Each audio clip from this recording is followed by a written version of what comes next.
Welcome back.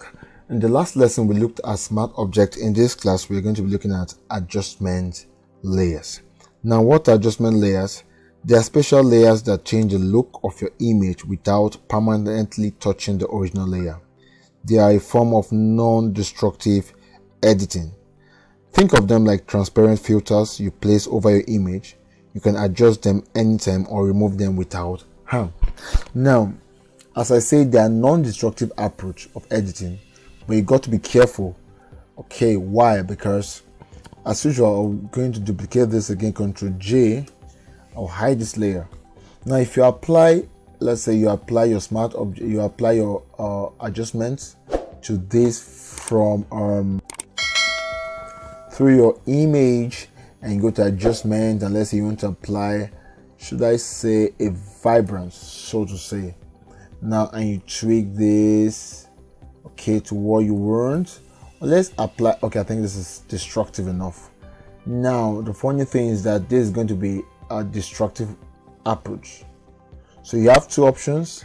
It's either you convert this first to a smart object, and once you do that, once you add your effect from here, adjustment, as a curves, and you tweak your curves, you add some highlights and so on and so forth. For now, I'm not teaching you this yet, I'm just showing you how it works. When you come here, it's going to be added as a smart filter, but in the actual sense, you don't need to do all of those. Okay, let's move this to trash can. Now look at the thing here. If you apply your adjustment layer from this panel here, now what you have here is still what you have here, but for me, I say more options here, I think. But for me, applying from here automatically adds an adjustment layer whether I rasterize my layer or not. Take for instance, let's say I want to add a kind of a vibrance so that the colors could pop. I'll come here, find my vibrance, click there, and then if I begin to tweak this a bit, okay, of course. Now, what is the difference between vibrance and saturation? Basically, your vibrance affects, it makes color pop but preserves skin tones, while saturation makes everything pop without preserving skin tones. So if you are trying to make colors pop in a scene where there are no skin tones on human beings, you could use saturation. But whenever you're having images like this that there are people's faces, you're going to use your vibrance. So if I push this, if you observe the faces of the personalities in this image is preserved. But if I push my saturation, of course you can see what's happening to the images. So that is that.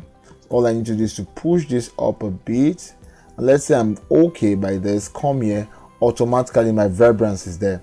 Funny enough, if I go on to add, let's say, more of a okay, that's levels, and I'm like, oh, let me add a blue. Of course, I love adding blues a lot just for my blue channel, and I say, okay, let's push this a bit. Of course, look at how it look. Of course, that is so natural. And then push this a bit.